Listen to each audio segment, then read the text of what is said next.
पाहूयात पुढची बातमी। जम्मू काश्मीरमध्ये कलम 370 रद्द करण्याच्या घटनेला 7 वर्ष पूर्ण झाली आहेत। याबद्दल पंतप्रधान मोदींनी प्रतिक्रिया दिली आहे। या निर्णयामुळे जम्मू काश्मीर आणि लडाखमध्ये नागरिकांच्या जीवनामध्ये आता व्यापक बदल झालेला आहे असं ते म्हणतात।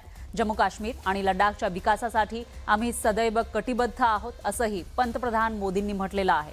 7 वर्षांपूर्वी आजच्याच दिवशी कलम 370 हे रद्द करण्यात आलं होतं। त्याला 7 वर्ष पूर्ण होत आहेत आणि त्या पार्श्वभूमीवर पंतप्रधान मोदींनी ही पोस्ट केली आहे। या पोस्टमध्ये काय म्हणतात पंतप्रधान मोदी आपण बघूयात। 7 वर्षांपूर्वी याच दिवशी 5 ऑगस्ट रोजी कलम 370 आणि 35A रद्द करण्याचा ऐतिहासिक निर्णय केंद्र सरकारने घेतला होता। या निर्णयामुळे जम्मू काश्मीर आणि लडाख यांचा नवीन अध्याय सुरू झालाय। तेव्हापासून जम्मू काश्मीर आणि लडाखमधील लोकांच्या जीवनात आता आमूलाग्र बदल झालेले आहेत। आता मुख्य पायाचा विस्तार झालाय। शिक्षण, आरोग्य सेवा आणि विकास कामं तसंच खेळाच्या क्षेत्रात संधी मिळालेली आहे असंही पंतप्रधान मोदींनी आपल्या या पोस्टमध्ये म्हटलेलं आहे। या भागातील महिलांना मूलभूत अधिकारांपासून वंचित राहावं लागलं होतं, पण आता त्यांना देशाच्या संविधानानुसार अधिकार मिळालेत आणि त्यांना सशक्त बनवलंय असं सुद्धा पंतप्रधान मोदींनी आपल्या या पोस्टमध्ये म्हटलंय।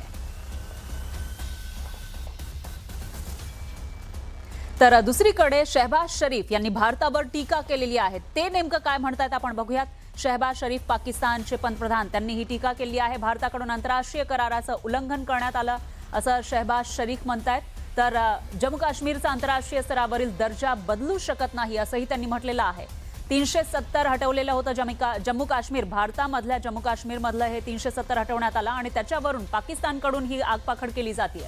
काश्मीरी जनतेची मूळ ओळख पुसण्याचा भारताचा प्रयत्न आहे असं शहबाज शरीफ यांनी म्हटलेलं आहे। भारताकडून काश्मीरच्या विकास आणि प्रगतीचे दावे पोकळ असल्याचं सुद्धा शहबाज शरीफ यांनी म्हटलंय। काश्मीरी जनतेच्या लढ्याला कायम नैतिक आणि राजकीय पाठिंबा असं शहबाज शरीफ म्हणतायत। जे त्यांच्या ताब्यात असलेला जो POK आहे तिथं आंदोलन सध्या सुरू आहेत, गोळीबार केला जातोय, ते सोडून भारताच्या काश्मीर विषयी ते बोलतायत। भारतानं 5 ऑगस्ट 2019चे सर्व निर्णय मागे घ्यावेत असंही शहबाज शरीफ यांनी म्हटलंय।